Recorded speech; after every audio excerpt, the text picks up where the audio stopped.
3, 2. Want to leap over buildings, want to fly over the shores, save the people from the villains, catch the crooks who rob the stores, write my name upon the sky. Okay, come! And when you call me, I'll be there, faster than a lightning flash, rushing through the cool night air.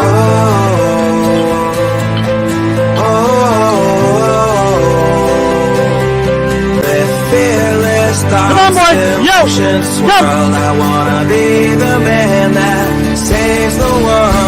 Yeah.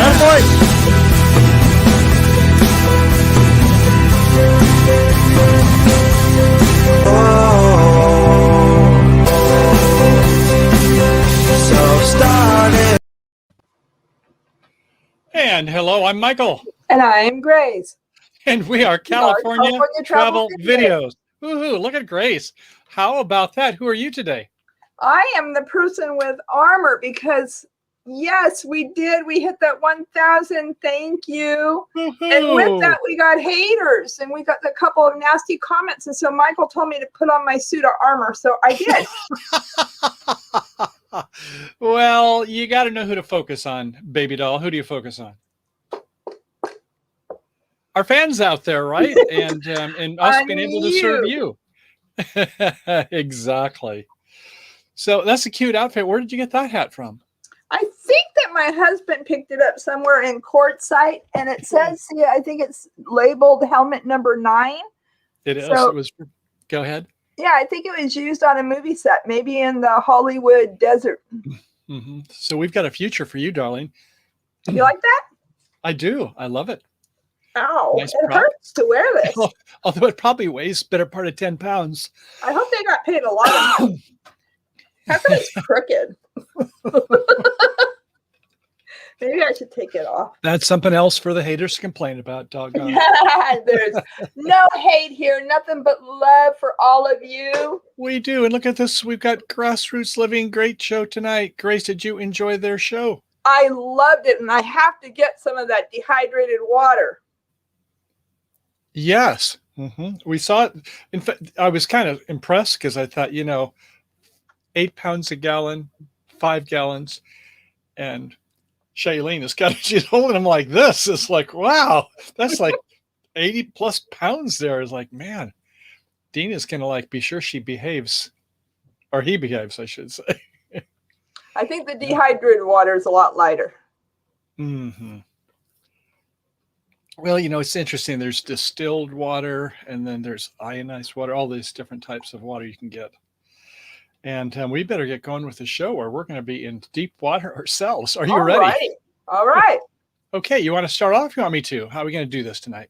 Okay. Well, yes, it is true. We have hit that 1,000. So we are going to have a live stream next Tuesday night. It won't be our typical what's new. We're going to actually have a party in the house. So a hearty party? Yeah. Complete with free drawings. Free drawings. Well, yeah, but I mean, free winnings from the drawings too. I think we got some $25 gift certificates to hand out. Right, but it doesn't cost you anything to be in the drawing. That's why it's a free drawing. It's a free drawing. And we run out of money. Well, it's a free drawing. You don't win anything, but we'll give you a pat on the back, virtual pat on the back. So do you want to show, you have a little film reel for that, or are you going to save that? Are you going bananas? No, honey, we're going to read the countdown first. What we're going to go through, and then when we go back to it, I'll play that. I think I've got it. Okay. Next up. Hey, Red Riding Hood. Yikes. British Columbia is announcing new COVID restrictions. Toughest stay in local health authority. Wah, wah. RV Love is relaunching their educational RV training videos free if you watch online April 24th and 25th. Hey, that's coming up pretty soon to a theater near you. Next up, have you been listening to America's National Park podcast?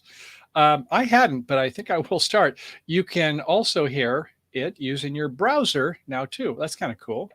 Definitely.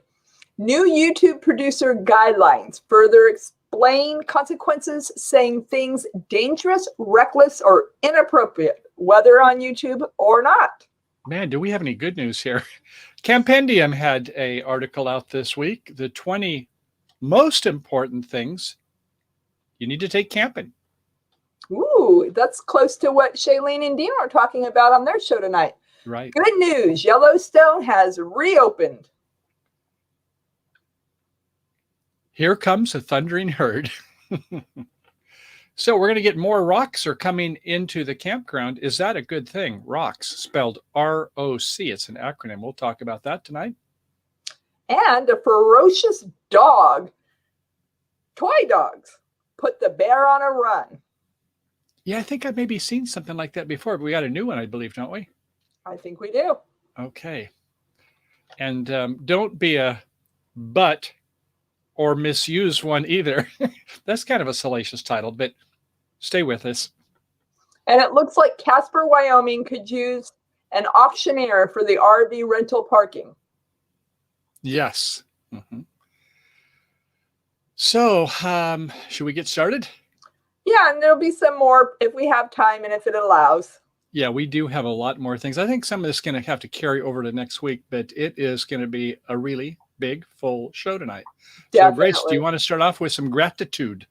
Yeah, like we were talking about, we did hit that 1,000, and the truth of that is we would not be here without you guys. So we're beyond humbled and grateful and thankful for all you do in our community to help support us. I have just a little bit of a video. You may have seen this yourself at one point or another, but here we go.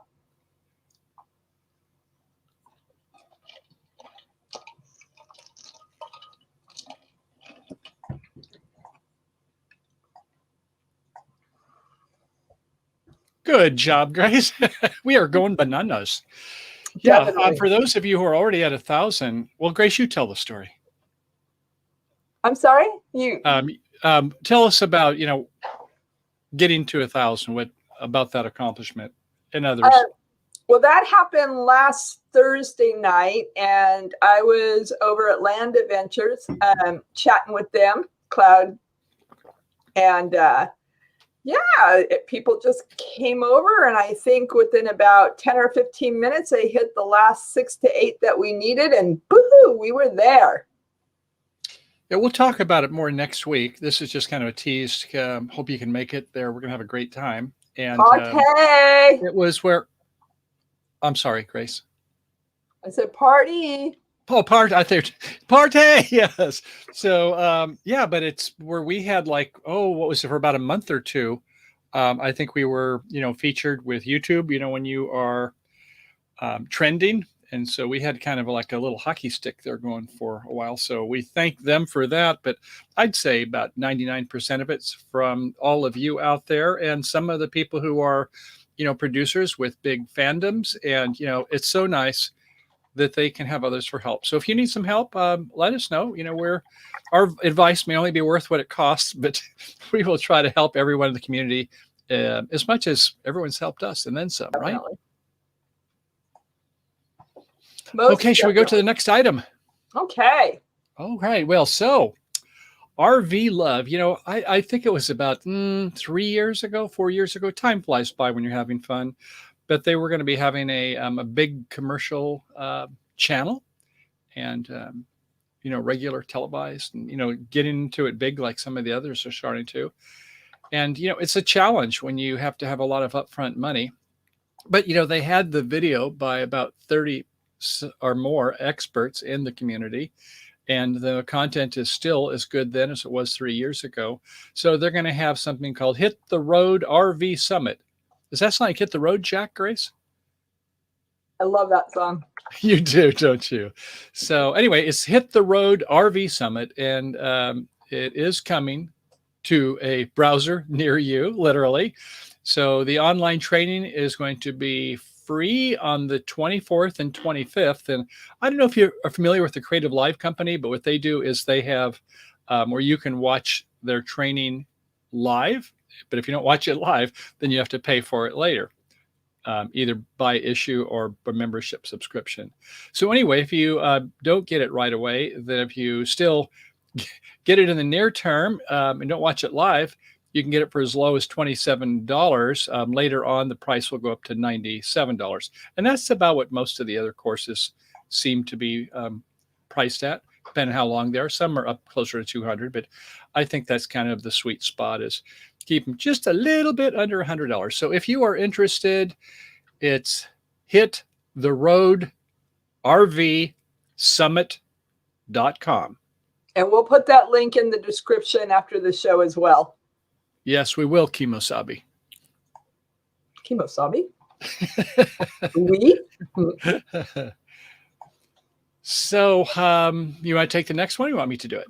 All righty. Well, Jason and Abby Epperson, the producers for RV Miles, along with See America, have been producing America's National Park podcast series.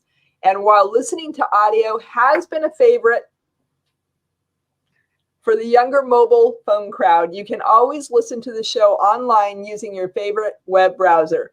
To listen is nationalparkpodcast.com, and that too is going to be included in our links.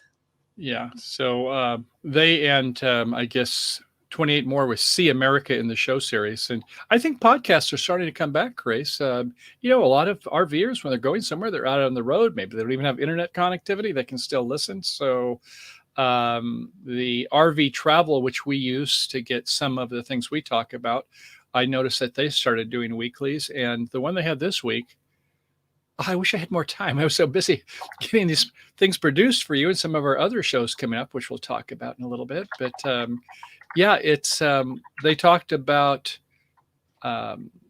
when you hook a generator up to your RV, not the one that's built in, but I mean, if you hook one up to your RV, and it has a neutral and a ground that aren't connected, and what the implications are. I said, wow, these things are fairly interesting. So I think that this one here we're talking about at nationalparkpodcast.com is going to be great if you're interested in national parks, and some of these others, if you're interested in your RVs. Great stuff.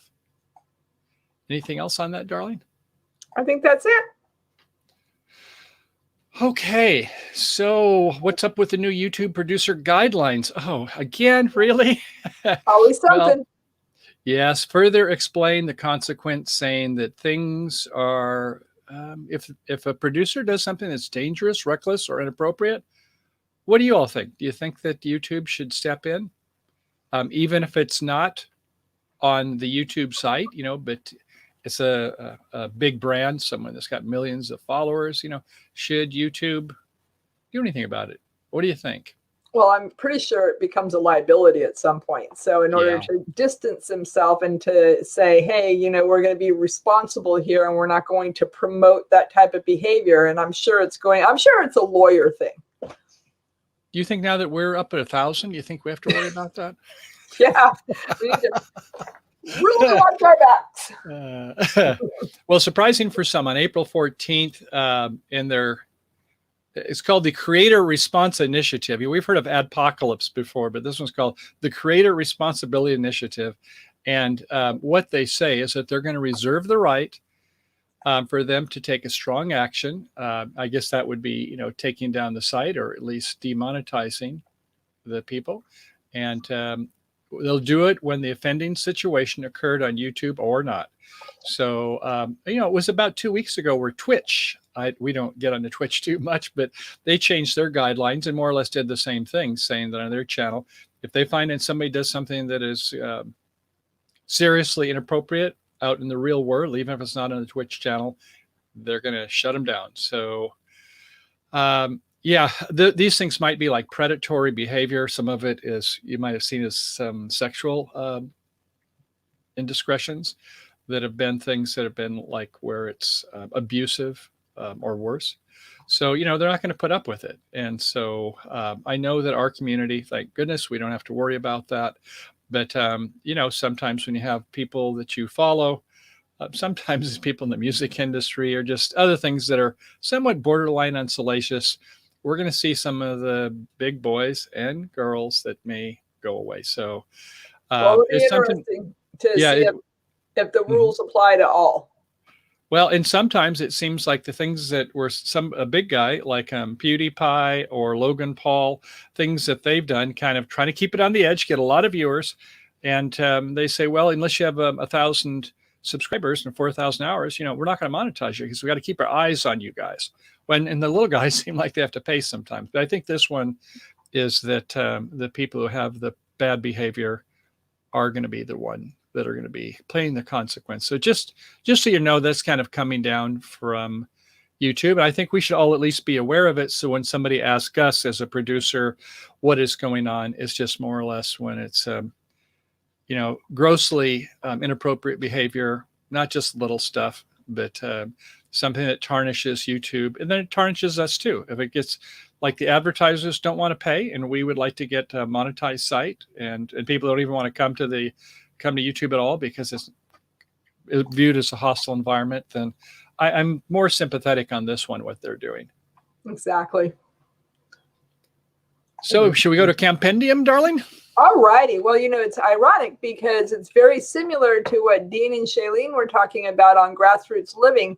And that is the things that are the top 20 important things to take camping. So it was quite varied, people's answers and responses. But this is coming from Campendium's list for 20 important things to take. So I'm going to go ahead and read those off and let me know if there's anything that I'm not saying that you yourself would like to make sure that people bring, or at least that you always take. So their top 20 is a first aid kit, check.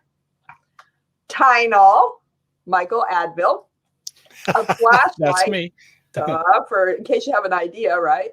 Sunscreen, chapstick, which I definitely need sometimes. Let me just add one thing, if I could, darling. You're going to add one thing? No, I just want to add a comment on it. Okay. So in these first 5 items, I think, when you've got an RV, a lot of this stuff, I don't know what you all do, but, most of these things, I think, stay in the RV. I very seldom use sunscreen, but, once in a while, I just try to kind of cover up. But chapstick, Grace, when the wind's blowing or things like that, she'll, definitely need to use that. And so flashlights, who doesn't have a flashlight? Right. First aid kit, I think, we have several of them. And I was talking to Grace about this, and she says, well, I know where it's at. It's under the sink in the restroom. So yeah, Michael made sure we had everything, and I made sure I remembered where it was stored. Senior moment. To go down that list some more. They kind of cheat in a way because they've got slashes, which takes it over and above the top 20. But hats and gloves, okay, a wine opener, bottle opener, duh. Oh, yeah. Mm-hmm. Hello. A cutting board, a can opener. Before you go there, just a second on the cutting board. I'm sorry. But when I was there next to Dean and Shailene, and Dean showed me the cutting board, I said, Dean, where'd you get it? I got to get one. And, it's pretty good size. And, they have a minimalist camper. It's just plenty big enough for them. It's, we have 24 feet on our RV. But Grace says, tell them a little bit about what you have preferred for everyday use for your cutting board.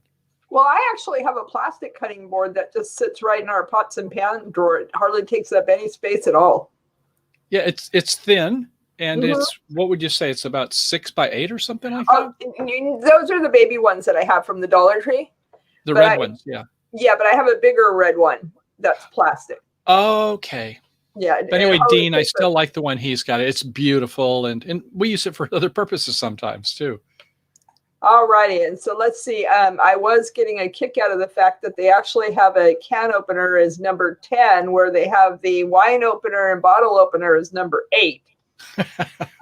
Staple spices, dishes, including knives, dish soap, a sponge and a dish towel. Can I stop you on dish soap? Okay. You remember when, where you just don't have much water? And what was the substitute? You remember what the substitute was? Vinegar. Where they use a spray bottle with what? Vinegar. Vinegar, right. Yeah, that was really good. Yeah, some people do use vinegar too, and it does work. Okay, yeah, go we ahead. might even start using that inside of the house. Hi, Kathleen. We were missing you. Yeah, welcome. All righty. And we're just talking about the top 20 things that you should have in your RV by Campendium. And we are on a camp chair, which is item number 15. Item number 16 is a fire starter. Talk about that one. Talk about it? Yeah. You're my fire starter, honey. Oh no, it's like I don't know. I think probably half of us out there, the stoves, is supposed to have the igniter and they just go chick, chick, chick, chick, if that. And I, try to take it apart, with the special files and go in there, and it may work a little bit, but we just have like a little, Bic igniter there that we use all the time. Oh yeah. Yeah. Number 17. This is one that sometimes it's hard to keep in the RV when you're, hold on 1 minute. Okay, apparently I was chewing papers there. You shouldn't have don't take a paper shredder into the RV. I'm glad you didn't end up going down it.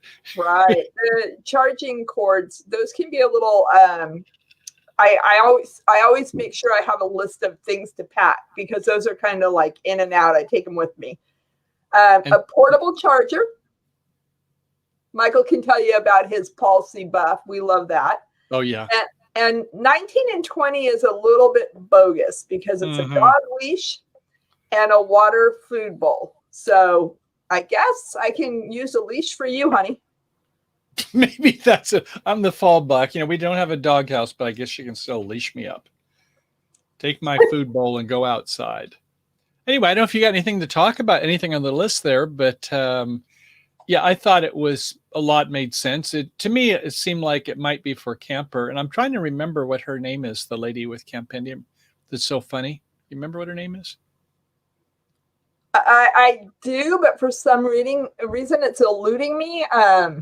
I can't recall right now. Yeah, but anyway, we saw her down at Quartzsite. She did a presentation with the escapees. But anyway, she's funny as can be. And I guess she does have a dog. So that's her list. And I'm sure you've got some others. So if you want to go ahead and say a couple things on what you've got there, why don't you go ahead and tell us if, some of the, quote, essentials, unquote. Did you see anything that jumped out that wasn't there? Or that you thought should be there? There's a lot of things that weren't there. I do want to say Red said it's cool that in her RV, it came stocked.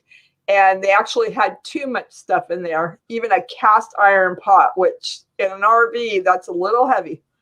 I gave it to my camp host in Moab, who helped me empty her black tank. Oh, yeah, on that first black tank experience, he definitely deserved the cast iron pot. Yeah, that was one of our first videos too. That was pretty doggone funny. It was a good experience. I would say, one thing that came up on the Grassroots Living was the collapsible bowls and the collapsible containers. I absolutely love those. They don't take up a lot of room. Yeah, so and that's a good point is, how do you be kind of a minimalist? And certainly Dina and Shailene with the Grassroots Living that was before us, great show. And they certainly, how to get maximum use out of what you have. And we've had some things we've put in that like cots. Well, yeah, if we're going to have some extra people and we're going to put up a tent, we'll bring cots then, but they're not going to stay in the RV if we don't need them. I think we're allowed, 600 to 1,000 pounds. Well, you got the weight of us too. But we don't want to get it too much over 10,000 pounds for our rig. Yeah, I'm more of a minimalist. Michael is more of a planner. So it is nice. I can complain all I want. But then every time I need something, lo and behold, he's thought of it and he has it.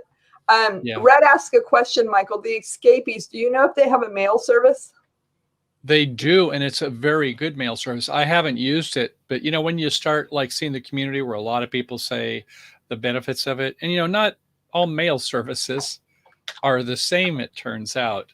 And there's different levels of mail service depending on whether you want to be forwarded or scanned, and then you can look at a PDF file. There's a lot of different twists and turns to that. But they're in Livingston, Texas, and that is obviously one of the main things that people need if they're going to be full-timers. So they provide a very good service in that regard. And there's not to say there isn't some other good ones too. So if anybody else wants to vouch for some, that's great. Kathleen says it's always good to have a can opener because gnawing open cans is very hard on the teeth. Yeah, I don't know, right? If anybody was in the service like me, but over in Vietnam, we had it called a P-38. It was one of those real little can openers, and you put it around. You got to be pretty good at opening the C rations after a while. But the ones that they made over in that, well, this is in the 1970s, they were aluminum, and the original ones were steel. And when I finally got, not sure where somebody left it behind, but a steel one, I didn't ever get rid of it. It's kept in my stuff, though I don't normally take it with me because Grace keeps us in good stead when it comes to can openers. Yeah, we the RV is completely stocked for the most part. The majority of times, if we had to leave here quickly, and with the fire season approaching, you never know if that's going to happen. The good news is we just hop in and go. Yes. By the way, that little can opener, it's the part that does the cutting. It's no bigger than like my fingernail. And so, it's not much of a threat. But after 9/11, when I was going to the county fair, and, they wand you, they were really, everybody's high in security, which was great. And they like beep, beep, beep, beep in my pocket. What is that? What is that? And I take it out, and it's like my little can opener there, and the cutting blade is, like I say, bigger than like a small fingernail. And he said, well, I'm going to have the security. It's, okay. But, all I could do is make somebody mad. I couldn't even like cut skin with it. So, some of these things we have, I guess that, in fact, I was on Adventures with Mike, we'll talk about a little bit later, but somebody from England showed me all their knives, which are like guns. They're outlawed in his country. So should we go on? Okay. Okay, good news. Finally, Yellowstone has reopened. And here comes the thundering herd. Well, is that good news or not? Well, there was, if you go to rvtravel.com, they talk about, major attractions are looking good at the west entrance, like Old Faithful and Mammoth Hot Springs. We love the hot springs, and we were there a couple of years ago. Norris up to the Canyon Village, and the north entrance going all the way up to Old Faithful. They're all open. So, like all national parks, we still must don our apparel. And I'm not talking about our Christmas apparel. You know what I'm talking about. The masks, yes. All national parks require you to wear masks. Not everywhere, but if you're in a building or outside on a trail or in close quarters to another, or on an overlook. I guess if no one else is by the overlook, you don't have to. But, in places where there would be high traffic area, they're asking that we still wear masks. The National Parks website has a list of all the recommendations because they do vary at each park. I believe that the majority of them now are requesting reservations, aren't they? Yeah. Well, I wouldn't say most of them, but all the big ones do. Yes. So yeah, the best thing to do is to go to the National Parks website because each specific park, it's going to vary on their rules and regulations. Right.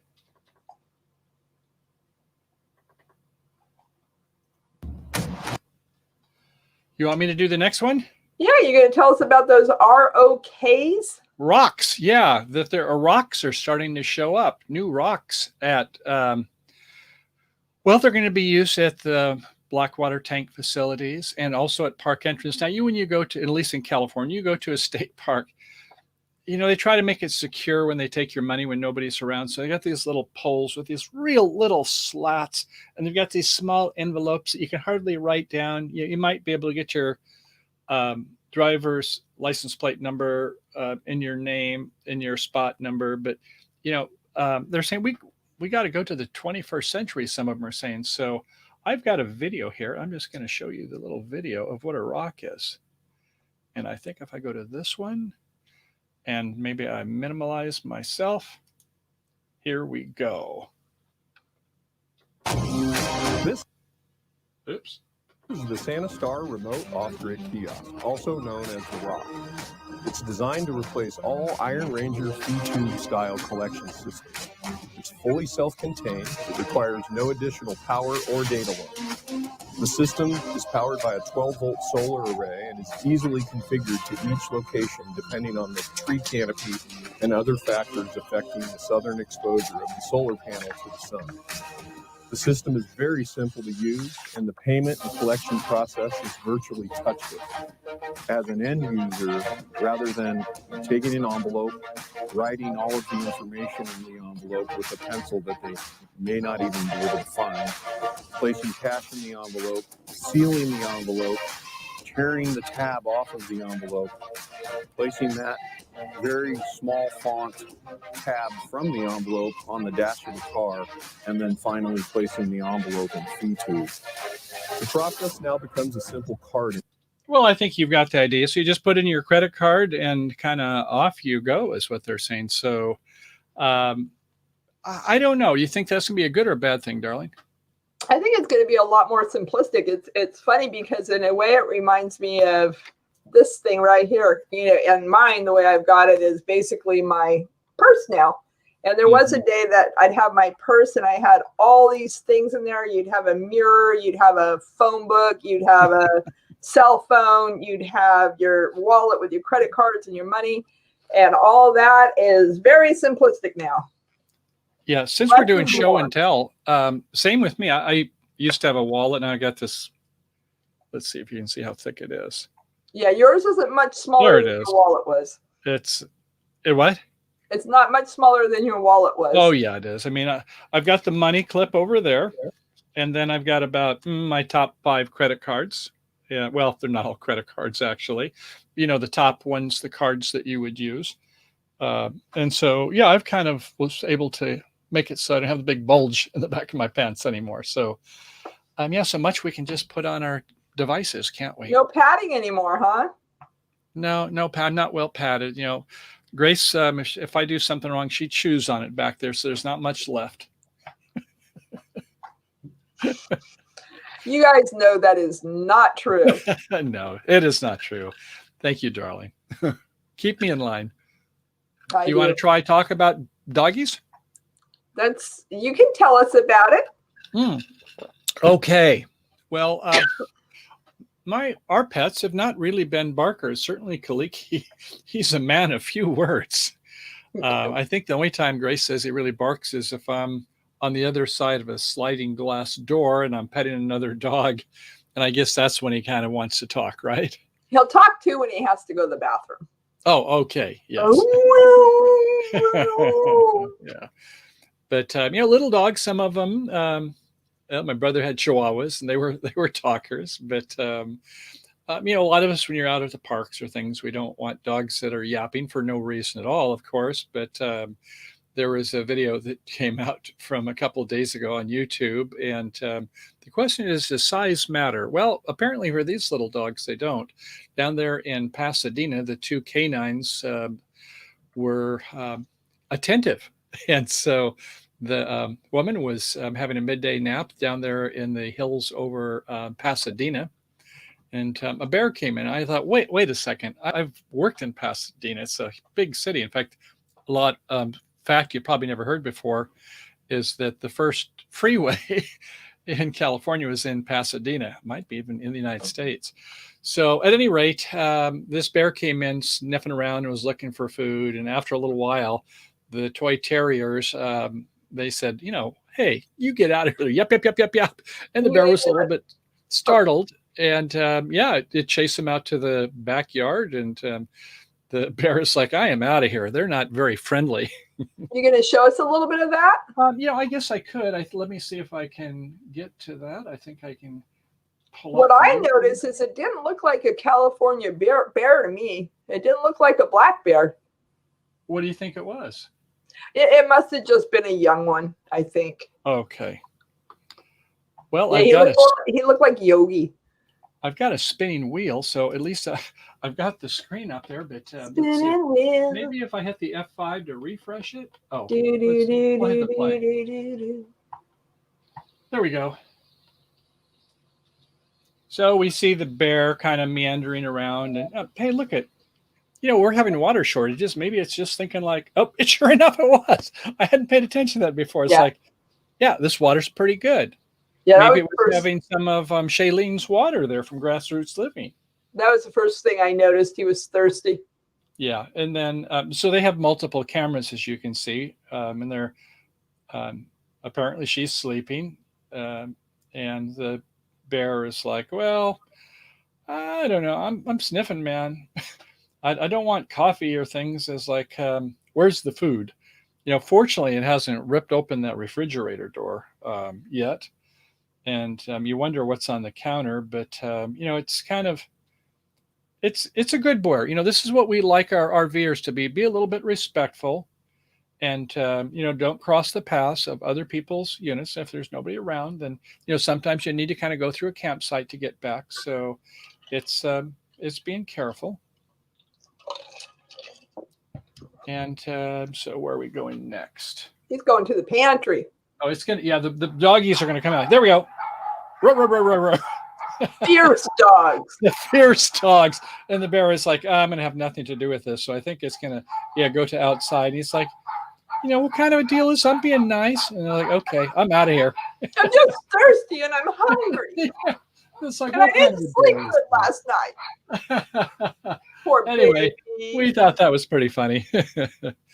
You never know. Yeah, I have a feeling it's going to get worse before it gets better. Over the last few years in the state of California, in our neck of the woods, maybe about 10, 12 miles north, there was a mountain lion at the mall when the mall opened. In San Francisco, there have been coyotes down at the Golden Gate Bridge, but all this happens when the water shortage is low and they're looking for a drink. Mm-hmm. Absolutely. And traveling on is with us, I see. Welcome. Definitely welcome. All righty. And so let's take a look here. So we have a story that we have titled, Don't Be a Butt or Misuse One Either. Ah. So apparently on April 18th, the RVers issued on their travel magazine that there is a fire going at the Texas Big Bend National Park. And it was actually shut down last year from the COVID outbreak. And right now it is shut down because of the first wildfire of the year. Currently, wow. Yeah. I thought California had wildfires. They allow them in Texas? You know what? The whole West Coast is in trouble. Yeah. Colorado last year, remember the terrible ones they had in Colorado? Yeah. And, the state of Oregon, the state of Washington. Right, so, Oregon, Washington, yeah. So right now, currently more than 13,000 acres had burned by Friday. The fire started on April 8th, and it was taking 15 acres. Of course, it spread rapidly because everything is so dry. And right now, it's 60% contained. And right now, it looks as though it's probably either from a tossed cigarette butt or illegal campfire. So we here at California Travel Videos always want to remind everybody to camp safely, be responsible with their fires, be responsible with their cigarettes, and don't be a butt. Grace, do your public service reenactment. Story number 44. Whenever we have something we tell frequently, we assign some kind of random number, like we tell it. That's the 44th most commonly said. Maybe actually it's 124. I have a public service announcement. Yeah, about only you can prevent forest fires, but then and trash. The one that My Smokey the Bear. Yes. Okay. Well, I'm going to tell you a long story short. So when I was 5. Anyway, I was home sick, and back in those days, door-to-door insurance man came, and he was selling the before Wikipedia, the encyclopedia set. And because I was sick, he gave me the teddy bear, and it was Smokey the Bear. So, hi Mo Bang, how you doing? So I am a huge fan of Smokey, and we're still friends today. There's my public service announcement. Okay, I thought you could tell the one about where the Indian tears up where the people are throwing the trash, but we'll save that for another time. Yeah, we've played that commercial before. We have. Okay, next up then, it's looking like Casper, Wyoming could use an auctioneer for rental parking. Grace, do you ever go to auctions? It's been a long time since I went to an auction. Isn't that where I got you? I bid the highest. That's like the bad joke about the couple are sleeping and they have some friends staying over, or maybe at the RV, and he's a golfer, and in the middle of the night he's like thinking about his golf, and he's like hits a bad shot and he yells 4, his wife, who is likes to go to the auction, she hears this and she goes, $450. Bad joke. Okay, well, did you hear about the couple trying to go to Hawaii? I haven't. I heard that they had to put it on a layaway plan. Oh, Layaway. lay away. Okay, so at any rate, how much do you think street parking is worth to you? What's going on at the auction? Well, it turns out that in Casper, initially it went for $25 a year to have street parking. That was what, the city government, well, we should have a little bit of money, don't you know? So $25, but then, city councils get together and always looking for ways to pay off some of the pay increases and other things. In our case, I wish they'd spend it on roads, but so they were thinking, well, maybe $500, $800. Well, that's a pretty big increase from $25. So then they're like, well, but maybe 500, that won't be quite so bad. That might be the sweet spot. So, like an auction, the price is kind of going all over the place. And that would be for 5 months. So that'd be like $100 a month. They figured, hey, let people park in front of their houses. And so I guess then, well, that was our starting point. We'll negotiate down to $250. This will be a good win-win situation, they said. So at any rate, if you move your rig every 5 days and you don't need a permit, but at least this city, and I suspect some others, are always looking for ways for, what do we call it, revenue enhancement. So that looks like what they're going to be doing. And so I'm sure that the citizens and the voters will have something to say about this, but I guess that, what do you think, Dawn? You think this is the way cities are going to go? Yeah, I don't know what's becoming of this world. However, my husband does tell me that Elon Musk is going to be offering trips and relocation to Mars over the next few years. So maybe that's the answer. Well, maybe he says 5-6 years. Grace is like, yeah, really, in our dreams. But yeah, but that's right. He's got the Saturn 9s that he's using now, and he's launching 60 satellites at a time for these low Earth orbits. And we'll, in another show, talk about RVers and what they have to look forward to of having awesome communications most everywhere that you're out in the sticks in rural America.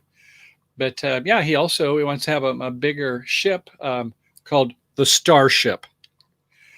And it's like a bigger version of the Saturn, and he calls it the BFS, big, we'll call it, say, fat one Saturns. But at any rate, yeah, they will hold, hundreds of people and a lot of cargo to go out of this world. And the thing that was most surprising is like, yeah, people are like, oh yeah, sure. Okay. Yeah.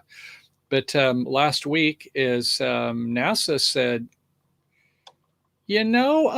we'd like to go ahead and contract with you to take colony to the moon. It's like, really? Because I guess what they found out is, when you're launching a satellite, that's one thing. But when you're having humans in there, the level of precision, accuracy, and quality is, many orders of magnitude. But he has done that. He's taken people up to space now. So people are not laughing at him quite as much. He seems to be able to do the impossible. Yeah, he's definitely a prodigy and definitely ahead of his time. So we'll see what happens. I'm just, very much I think ever since the 60s, we've been talking about space and what we were going to be and where we were going to go. And I'm just kind of more of a pessimistic person on that. And maybe, I don't know, maybe it's just not something I want to see in my lifetime. I don't know for sure. But anyway, the good news is if you are interested, Michael is putting together an entire show on SpaceX Starlink. So stay tuned. So Mobang says they remove location restrictions on its satellite internet. They removed... Oh, you changed it there. They remove location restrictions on location restrictions. Let me think about that. Location restrictions. Well, the satellites have to be where they're authorized by the FCC. They have jurisdiction over it. They work with, the international body also on that. But no, if you've got a satellite like the ones that are coming out on the Starlink, they have to be in the orbits that they're approved. So most of them are a 53-degree orbit. So they kind of go up and then come back down. 0 would be going right on the equator, and 90 would be going up and down. And they just had 10 of them they had approved to go to a polar orbit. So they're going a little bit more than straight up and down, but they're basically going over Alaska and coming back. And those satellites, unlike the others, they're going to have interlayer communications between them, where all the others you have to go back to a ground station. So, but they all have to be in an approved orbit. So it's not going to be helter skelter, because when you transmit to a satellite, you can't hit somebody else's, or else. I used to work at a satellite earth station, by the way, one of my jobs I had in my career. So maybe I misunderstand what the comment was, but it's all over my head. Yeah. Anyway, the point being is that stay tuned. Morris, we don't have to know how it works. It's just like cellular communications is another one. It's just fascinating technology. But as long as we know how to read the watch, we're okay. I've always said that I really do not care how a light bulb works. I know enough to change the light bulb when it doesn't work. And if that doesn't fix the problem, I can call an electrician. Mm-hmm. So, or Michael. All right, honey. So, next one, you want to do it? No. That's yours. Okay. And it looks like locals shouldn't let the goats run out in the Mojave Desert. Like, what? A goat in the Mojave Desert? I mean, we, as we're going down to Quartzsite or places, we're going down to Southwest, we'll go down Interstate 5 towards Los Angeles, then we'll cut across at Bakersfield and start going across that way. And a goat? We've seen bighorn sheep there, haven't we, honey, out in that area? Yes, we have. Yeah. So anyway, last week a visitor spotted a domestic goat near Stovepipe Wells there in California, getting near the Nevada border. Turns out, though, that some goats can carry a respiratory disease. I didn't know that. Is it COVID? What is it? Well, anyway, back into, honey. Dogs can carry it too, because they've got that's going around our local area now for the dogs. So the animals can carry it too. They can. It is true. So back in 2013, somebody did release a goat in the Mojave Preserve that's still kicking, I guess, but it's caused a major sheep die-off. That is of those bighorn sheep, which is very sad. So, what's funny about that is I just recently heard that the up there at Point Reyes, the big sheep or the bighorn sheep that they have up there, the Tule elk, they died. Quite a few of those died this year too. Oh, huh. Well, they're gonna have to start masking up, I believe. Boo. Okay. All right. Okay, Grace, back to you. Now you tell us about California, Texas, and Indiana. What do they? I get another one. Oh, well, Grace, thank you. I should say, well, yes. Okay, that's a big yes. So California, this is a question for y'all.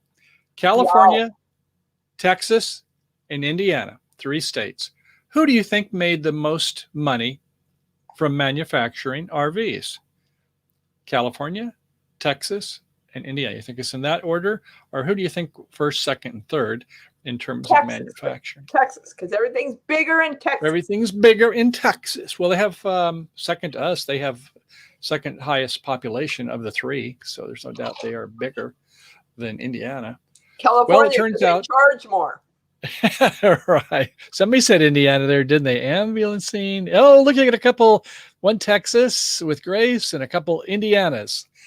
And it turns out last year in RV sales for manufacturing, the top 3 states go to Indiana. Think Elkhart County. Yes, that's where all the RVs are made. I shouldn't say all of them, but 85% of them. And I don't know if they go by the dollar value or by the number, but we'll say it's about the same. Anyway, that's the biggest, $6.8 billion. Thank you very much. California came in second. And let's see, how many millions or billions do you think it was, Grace? 2.2, it says. So about a third. And then the great state of Texas, they pulled in a little less, 1.8 billion. So between the 3, that's the $11 billion, producing, a lot of jobs. And, with RVers, so when you think about it, when you're on the move, you've got that cost of maintenance. We talked about storage, fuel, overnight locations where you stay, insurance, when that comes once a year. Some states it's like gulp, as well as licensing, the food and entertainment when you're out, right? And then in my case, Grace knows all too well, stuff that comes in from Amazon. Oh, no. Camping World, Walmart, whatever, it's all the way down to the mom and pop spots. So yeah, that's send Michael to the store for milk. be careful. Yes, right. So, but good news is our gas and oil prices are still remaining stable. But, when you take a look at versus a year ago, gas is up $1 from the prices it was a year ago, and diesel 62 cents. So, yeah, it doesn't feel like they're going up, but they are a lot higher than they were last year. Because why? Well, last year, nobody was traveling anywhere. So it's a supply and demand issue. Well, I will say, too, if you have a Costco membership and you have an opportunity to go to Costco, that's definitely a huge savings, at least here in California. So I always try to plan my gas ups near a Costco. Mm-hmm. And membership, I want to say TSA, that's not it. I'm trying to think of what it is. But some of these people, like the truckers and the RVers, the big ones, have the card to go to where you can get 20-30% off a gallon. But speaking of supply and demand, the KOA, Campground of America, have come in with a 21% revenue increase this quarter versus a year ago. So they're going up, and they're saying the campground reservations are up even more, 55% increase in reservations. How do you say I am going elbow to elbow camping this summer? Boondocking.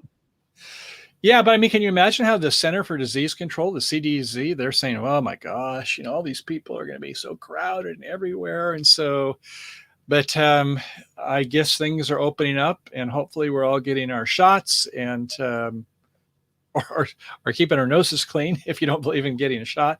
But yeah, the economy is picking up for better or worse. Well, I mean, I will say it's kind of odd because Michael and I just recently encountered a situation that we were asked to attend somewhere, and we had to decline because we already had plans on our calendar. And it just felt really weird to have to say no and actually having plans on our calendar because it's been a year. So I kind of am enjoying, and yes, we both had our shots, so we're feeling a lot more comfortable in getting back out there. And Grace, when are we going to go out again sometime? In the very, very, very near future. In fact, I got to go. Tomorrow. Yeah, I haven't packed up my stuff yet, but Grace is making good progress. Speaking of which, if you are anywhere near the Northern California area, the RV casinos from RV Travel e-magazine is featuring WindStar at the Jackson Rancheria and Sky City. And Jackson, California is pretty much not too far from the Sacramento area. It's more toward the east than it is the west.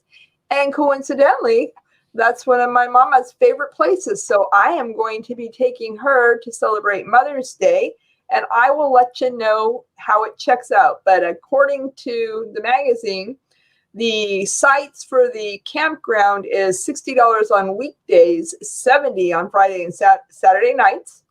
They have manicured grassland sites, are spacious and all with great mountain views. Wow, I remember that. It is beautiful up there, isn't it? I can't say I actually remember. I remember taking a peek at it last time we went. But the nice thing is they do have shuttle service from the RV place to the casino when you're feeling lucky. So you could go to the casino, get your drinks on, not have to worry about drinking and driving. Or if you've got too much weight in your pants and you want to lighten up your the amount of money you've got, pocket change, and get rid of some cash, they'll help lighten your load. That's not what. Oh my gosh, honey. No. Hit that thumbs down. No. Tell us about some more amenities. More? Isn't that enough? Oh, that's enough. Yeah. All righty. So tell us what's happening in your world. What's your plans? Where are you going? Mo says he got the J&J. So he's good to go. Hi, Saltwaterborn. How are you? Welcome. Good to have you here. And if you want to go back and see some of the previous part, we can. I guess that do we want to have any new things or just kind of chitty chat here? I got one other thing I was thinking I should have talked about, and I didn't. Canada? So I'm gonna bring that up now, if that's okay. Okay. Saturday, 4:30 p.m. California time, Pacific time, 7:30 p.m. on the East Coast, is Donovan had a slot there, and he said, I'm going to open it up. He's got something new that he's doing with critiquing with Steve Turtle and some others there. For him, they take a rotating chance, but he's getting to retirement age, and he said, I want to spend a little more time with my family as much as they've been. He's getting very close to 1,000 subs too. He's, I think, past 900. So he wanted someone to take the channel, and I said, well, let's see. I've got Captain Jack before me, and Van Life with Gina after me, and yeah, I'd like to be sandwiched right in between the two of them. So he has mostly done what I guess I would call it a community channel, and those are fantastic. We have a lot of great ones going on out there. Gina certainly being one of the many, and so I'll do a little bit of that the first part of the show, and then I'm going to kind of do a little bit about what he is doing now, and that is doing some critiques. So the second part of the show, there will be like an interview and, getting a chance to know one another. And so I'm looking forward to having both Jack and Gina on the first show, where we'll talk a little bit about what made them get into doing YouTube and, what are their aspirations or the secret sauce. But we'll have that. And then sounds like they're going to have a Michael sandwich. A Michael sandwich, that's right. And then the third part of the show will be critiquing, and I'll take a look at not necessarily critiquing only one of the videos, which is kind of what Donovan is now starting to do. RVing on the wayside. At any rate, I'll kind of do some maybe more generalized type talking about our channels and what we're trying to do, our mission, and kind of our goals. And some of that, though, and we'd love for you all to be come in under that. And then I'll even try to stop by. Yeah, the fourth part is the worm turns, a chance to critique us. So, yeah, that's where we have to take some of that tough loving sometimes, right, Grace? And that's the way we learn. So we'd like get kind of to take a look at some of our recent videos. So it'll make us up our game a little bit if we know they're critiquing them, Grace. Exactly. I just want to go ahead and point out that Mobang is planning to shoot to Oregon before the hurricane season, and Kathleen's going to be making a trip up here to Northern California before she goes to Oregon. Oh, wow. And she says, dangle a bottle of wine in front of her nose. Well, we should link up if you're interested. We live in Petaluma, and so send us an email. It's Michael at, you guessed it, CaliforniaTravelVideos.com. And we generally have a bottle or two of wine around the house. and who knows, depending on when you're coming, I might even have an heirloom tomato, hopefully. Yeah, but if you'd like to see some of the sites, some of you, when you get out this way, is, look us up, and we'll go ahead and if we don't paint the town, maybe we can paint some of the countryside.